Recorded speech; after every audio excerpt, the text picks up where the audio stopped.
اور اب آپ کو بتائیں کہ عمران خان نااہلی کیس کی سماعت کے دوران جسٹس عمر عطا بندیال نے ریمارک دی ہے کہ آئین میں صادق اور امین کا لفظ موجود نہیں اور استعمال نہیں ہوا، لہذا ایماندار اور دیانتداری کی بات ہوئی ہے۔ Chief justice of Pakistan justice میاں ثاقب نثار کی سربراہی میں 3 رکنی بینچ نے عمران خان نااہلی کیس کی سماعت کی ہے اور آپ کو یہ بتاتے چلے کہ حنیف عباسی کے وکیل اکرم شیخ جواب اور جواب کے دلائل دے رہے تھے کہ اس دوران صادق اور امین کا معاملہ زیر بحث آیا، جس پہ جسٹس عمر عطا بندیال نے ریمارکس دیے کہ آئین صادق اور امین نہیں بلکہ ایماندار اور دیانتدار کی بات کرتا ہے۔ صادق اور امین کا لفظ انتہائی محترم شخصیت کے لیے استعمال ہوا ہے، جس پہ اکرم شیخ نے کہا کہ بالکل صادق کا لفظ صرف رسول پاک صلی اللہ علیہ وآلہ وسلم کے لیے ہے۔ نبی کریم صلی اللہ علیہ وآلہ وسلم کی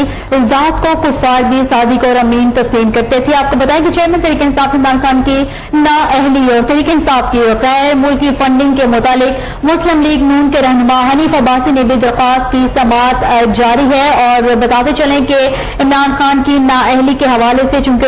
چیئرمین تحریک انصاف عمران خان کی نااہلی اور تحریک انصاف کی غیر ملکی فنڈنگ سے متعلق مسلم لیگ نون کے رہنما اور ان کی بھی درخواست جاری ہے اور عمران خان کی نااہلی کے دوران سماعت کے دوران چیف جسٹس عمر عطا بندیال کے ریمارکس بھی سامنے آئے ہیں۔ آپ کو ان کے ریمارکس کے بارے میں بتائیں تو ان کے ریمارکس یہ تھے کہ آئین میں صادق اور امین کا لفظ استعمال نہیں ہوا بلکہ ایماندار اور دیانتدار کی بات ہوئی ہے۔ آپ کو بتائیں کہ chief justice of Pakistan justice میاں ثاقب نثار کی سربراہی میں 3 رکنی بینچ نے عمران خان نااہلی کیس کی سماعت کی ہے۔ اسی حوالے سے مزید تفصیلات جانتے ہیں نمائندہ چینل 5 اسلام آباد سے ضمیر حسین ضمیر سے۔ ضمیر حسین ضمیر، اہم سماعت ہوئی ہے نااہلی کے حوالے سے، کیا تفصیلات ہیں؟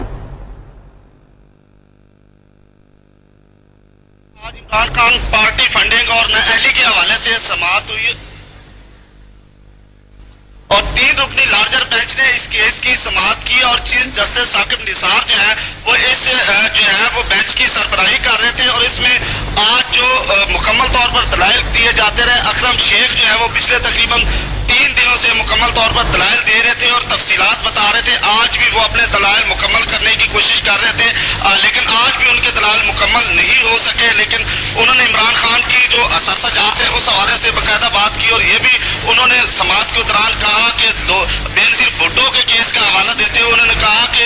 11 رکنی بینچ نے ان کے حوالے سے ایک فیصلہ دیا تھا جس میں انہوں نے کہا تھا کہ تمام پارٹیاں جو ہے اس پہ پابندی لگا دی گئی تھی کہ وہ آڈٹ کرانے کی جو ہے پابند ہے اور اس سے لے کر ابھی تک جو ہے وہ قانون لاگو ہے اور پاکستان تحریک انصاف جو ہے وہ بھی پارٹی فنڈنگ کے حوالے سے اپنے مکمل طور پر جو ہے وہ اثاثہ جات اور یہ تمام چیزیں بتانے کا پابند ہے، لیکن جو عدالت کی طرف سے کہا گیا کہ یہ معاملہ ٹھیک ہے لیکن آپ کیا کہتے ہیں اس میں پھر اکرم شیخ کا کہنا تھا کہ 2013 میں پاکستان تحریک انصاف کو 4.5 کروڑ سے زائد جو ہے وہ آمدن آئی ہے اور ان کو عطیہ کیا گیا پاکستان کے باہر سے اور پھر ان کا یہ بھی کہنا تھا کہ یہ عطیے کے طور پر فنڈنگ لیتے ہیں۔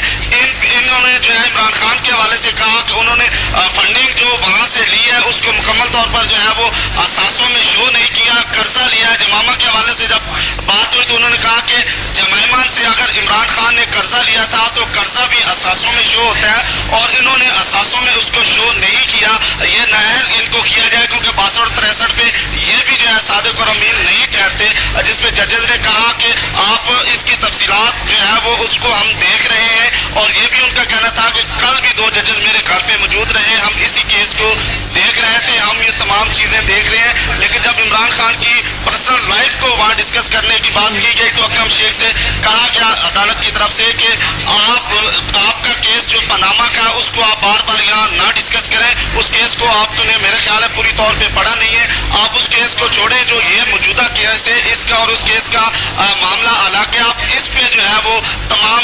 جو بھی آپ اس پہ اعتراضات کرنا چاہ رہے ہیں یا دلائل دینا چاہ رہے ہیں وہ دلائل دیں۔ اکرم شیخ نے دلائل دیتے ہوئے کہا کہ میں آپ سے استدعا کرتا ہوں کہ حج پہ میں نے جانا ہے، میری درخواست ہے کہ اس کو جو ہے حج کی چھٹیوں تک منسوخ کیا جائے اور اس کے بعد اس کی سماعت جاری رکھی جائے، جس پہ عدالت کی طرف سے کہا گیا کہ آپ ہی نے نہیں ہم نے بھی حج پہ جانا ہے، تو اس کیس کی سماعت غیر معینہ مدت کے لیے ملتوی کر دی گئی ہے اور دوبارہ جب اس کیس کی سماعت ہوگی تو اکرم شیخ جو ہے وہ دلائل دوبارہ سے شروع کر دیں گے۔ جی